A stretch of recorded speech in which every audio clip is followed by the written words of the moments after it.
आज हमारे आसपास महिला सशक्तिकरण की बात होती है, फेमिनिज्म की बात होती है। हर तरफ महिलाओं को लेकर एक अलग नजरिया मिलता है। हमारे देश में महिलाओं के पास ऐसे कई अधिकार हैं जिनसे वो खुद पर हो रहे अत्याचार के खिलाफ लड़ सकती हैं, अपनी आवाज बुलंद कर सकती हैं, गलत कर रहे लोगों को सजा दिला सकती हैं। मगर इसके एकदम विपरीत एक ऐसा देश जहां ये आजादी तो छोड़िए, उनकी जिंदगी महज एक कठपुतली जैसी हो गई है, या यूं कहें कि किसी कैदी जैसी, या उससे भी बदतर। मैं बात कर रही हूं तालिबान की। जब से अफगानिस्तान में फिर से तालिबानी हुकूमत आई है, महिलाओं की जिंदगी मजाक बनकर रह गई है। तालिबान हुकूमत को 3 साल हो चुके हैं और इन 3 सालों में तालिबानी सरकार के अलग अलग मैनिफेस्टो में महिलाओं को लेकर सख्त से सख्त कानून आते रहते हैं। तालिबान अपने कट्टरपंथी विचार के लिए जाना जाता है। अफगानिस्तान में तालिबानी शासन को हाल ही में 3 साल पूरे हो गए। इस बीच वहां महिलाओं पर अत्याचार, उन पर प्रतिबंध बढ़ते ही जा रहे हैं। तालिबान ने हाल ही में अफगानिस्तान में महिलाओं की आवाजों को सार्वजनिक रूप से गाने या पढ़ने से प्रतिबंधित कर दिया है। ये नया कानून तालिबान के नेता हिब्बतुल्लाह द्वारा लिया गया है। इस नए कानून में महिलाओं को सार्वजनिक स्थानों पर अपने पूरे शरीर को ढकने की जरूरत होगी, जिसमें चेहरा भी शामिल है। इस नए कानून के तहत महिलाओं की आवाज को निजी माना गया है और इसे सार्वजनिक रूप से सुनने की अनुमति नहीं है। ये नियम महिलाओं को न केवल गाने से बल्कि किसी भी प्रकार की सार्वजनिक बातचीत से भी रोकता है।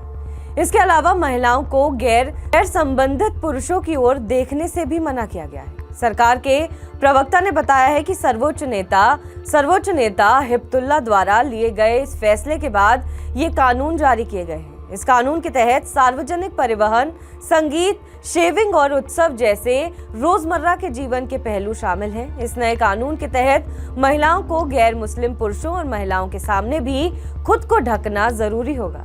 तालिबान ने महिलाओं की लंबी यात्रा करने पर भी पाबंदी लगा रखी। यह आदेश को तालिबान ने दिसंबर 2021 में ही जारी कर दिया था। इसमें कहा गया था कि यदि कोई महिला 72 किलोमीटर से ज्यादा दूरी की यात्रा तय करने के लिए आए तो उसे तब तक यात्रा की अनुमति नहीं देनी चाहिए जब तक उसके साथ कोई पुरुष सदस्य ना हो। इसके अलावा कानून में इस बात का भी जिक्र किया गया है कि महिलाएं पतले, तंग और छोटे कपड़े भी ना पहने। संयुक्त राष्ट्र ने इन नियमों पर चिंता व्यक्त की है। संगठन का कहना है कि ये प्रतिबंध अफगानिस्तान में महिलाओं और लड़कियों के जीवन को और कठिन बना देंगे। अंतर्राष्ट्रीय समुदाय को इस मुद्दे पर गंभीरता से विचार करने की जरूरत है, क्योंकि ये न केवल अफगानिस्तान में महिलाओं के अधिकारों का मामला है, बल्कि ये मानवाधिकार का भी उल्लंघन है। तालिबान में महिलाओं के लिए 6ठी कक्षा से आगे कोई शिक्षा नहीं है। ज्यादातर कार्यस्थलों में कोई रोजगार नहीं है और पार्क, जिम और सैलून जैसे सार्वजनिक स्थानों तक पहुंच नहीं है। यदि किसी पुरुष रिश्तेदार के साथ ना हो तो लंबी दूरी की यात्रा नहीं करें। यदि सिर से पैर तक ढका ना हो तो घर से बाहर ना निकले।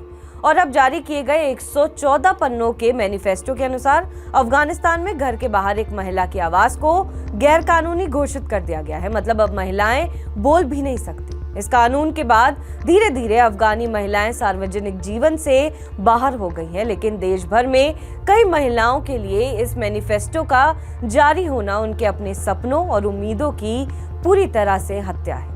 बहरहाल इस खबर पर आपका क्या कुछ कहना है, हमें कमेंट करके जरूर बताएं। बाकी देश विदेश की तमाम बड़ी खबरों के लिए आप देखते रहें TV9 डिजिटल।